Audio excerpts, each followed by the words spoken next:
Hey guys, welcome to my channel. My name is ReadingBear and I hope you are ready for some more stories. And today we will take a look at some new Just No HOA content. If you enjoyed my content, please don't forget to subscribe to my channel and post some bear emojis in the comment. And now, let's dive right into the stories. And the first one is titled, Crazy Homeowner Association Enforcer Gets a Taste of Her Own Medicine. I am house sitting at the moment for my cousin. He and his boyfriend live in a pretty swanky neighborhood full of McMansions. Nothing too fancy, just your common upper middle class suburban development.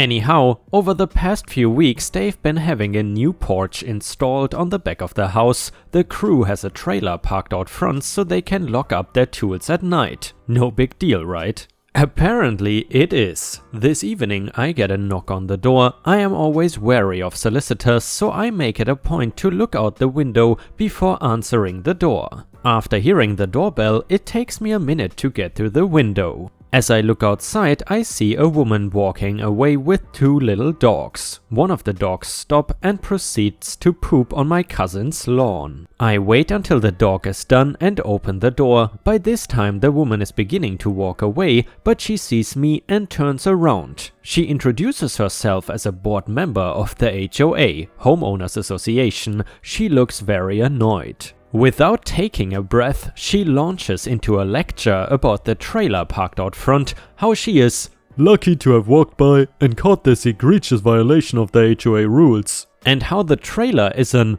eyesore on the neighborhood. She says she won't report me to the board and suggests a fine if I remove it immediately. I calmly inform her about the patio construction and how the crew needs to store their tools and materials at night, but she is absolutely foaming at the mouth about how tacky it is to have a trailer in front of the house, and again, it is against the rules. I calmly inform her that I am neither the homeowner nor the owner of the trailer and there's not much I can do about it, especially at 6:30 p.m. on a Friday night. Nevertheless, she is adamant that I do something. By this point I am fed up with this woman, who obviously has nothing better to do with her evening than bother her neighbors with BS. I look at her and casually ask, just out of curiosity, what's the fine for not picking up after your dog if it poops in someone's lawn?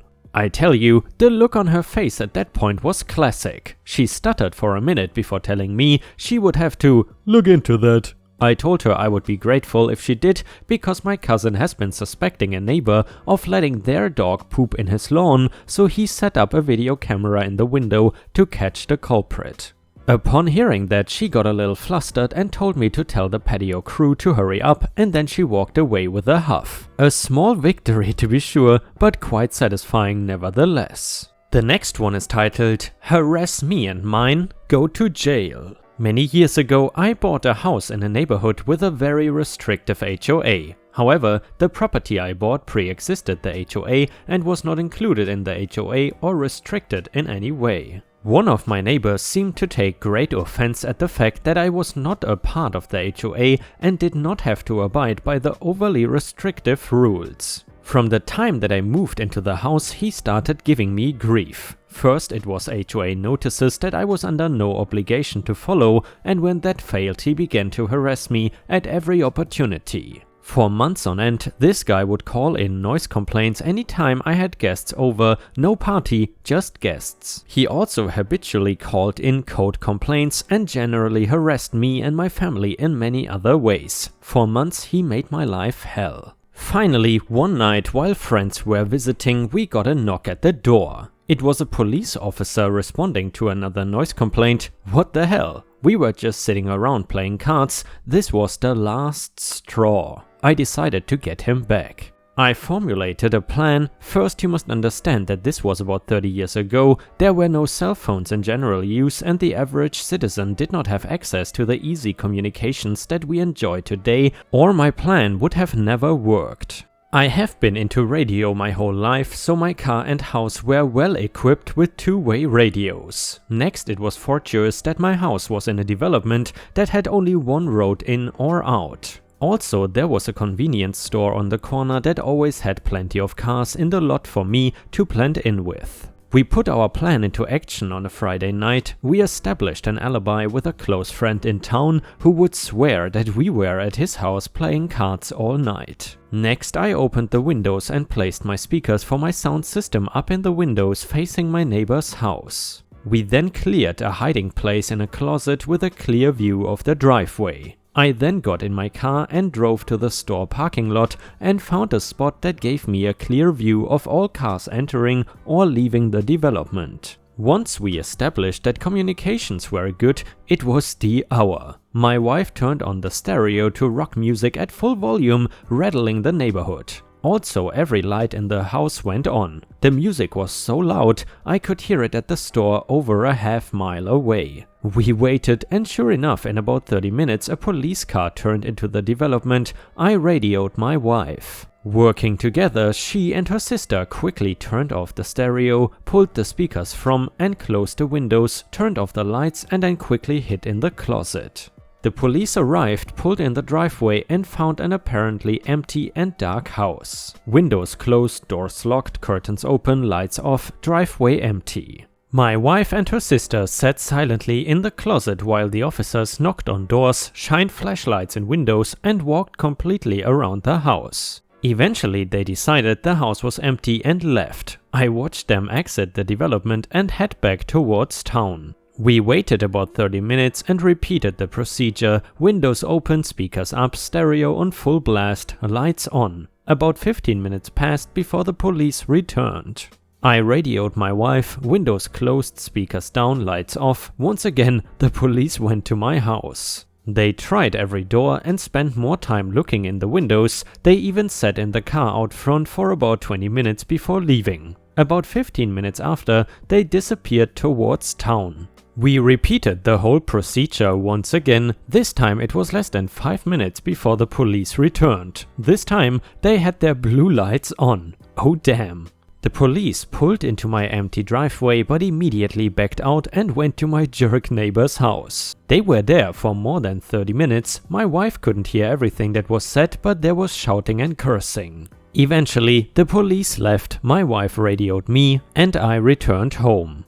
2 days later, my neighbor's name appeared in the local newspaper as having been charged with misuse of police resources, filing a false report or something like that. I don't remember the exact charges. Hey, it has been 3 decades ago. But after that night, I never received another complaint, visit from the city or police as a result of him, and the other harassment stopped. And the next one is titled Pandemic and HOA Violation Letters, a Cautionary Tale from a Board Member. Yes, I am an HOA board member. I follow this subreddit closely because I like to see where HOAs skid off the rails and do wrong, try to get some perspective and try to make my HOA what it should be and not some of the horror stories we all see. And I've got a story that really kinda bothered me from this past weekend. So like I said, I'm on my HOA's board and I was having a virtual Skype beer with my best friend over the weekend. He is a team lead of property managers at the same company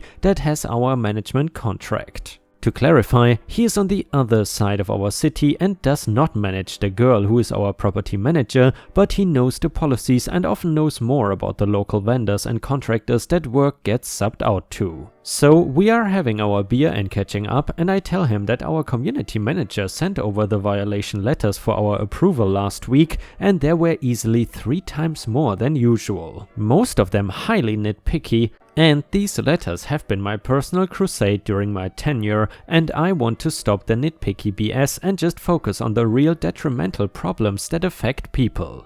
Prior board members have, to their credit, wanted to stay out of the process, let the management company just do their thing, let's not have neighbors policing each other, and generally that is cool, I get it, but some of the stuff just lacks common sense. Anyway, my buddy tells me the owner called up all the team leads and wants them to send more violation letters to help increase their income. He is worried about budget shortfalls with the pandemic scare. Which I don't fully understand because we have a 4-year contract that we are stuck paying no matter what, so how are they in financial trouble all of a sudden? But regardless, the way the letters work, at least for us, is the management company charges us $10 per letter. Some of that offsets printing and postage and gas for the person who inspects. Still, the more they send, the more money they can make. If a third letter is sent on the same topic, it is a $250 fine, and we split that 50-50 with the management company. In our case, I have proposed an emergency resolution to cancel this month's batch of letters and suspend all violation letters and inspections until 30 days after our local quarantine restrictions get lifted. I have never disclosed to our community manager that I know someone else in her office for exactly this reason. I wanted the inside track on this BS, not whatever canned policy response she gives me. But regarding the letters, I don't want older residents getting violation letters and feeling they need to put themselves at risk to go to Lowe's or some crap and the little companies that do mulch or power washing. I know they need the business and I worry for them, but let's be honest, they are not essential and shouldn't be out here working. Anyway, I just wanted to share that shady crap from the management company's owner. If you see extra letters going out, I would urge you to question who gets what fees and why, and ask if the things you've been asked to address are the kind of things we should be worrying about right now as a society. Stay safe, everyone. And the next one is titled, Homeowners Association Board Member Causes a Crappy Christmas. Our lovely HOA has decided that you should choose to decorate your exterior for the winter holiday season. Your lighting may not have 2 consecutive bulbs that are the same color unless all of your lights are the same color.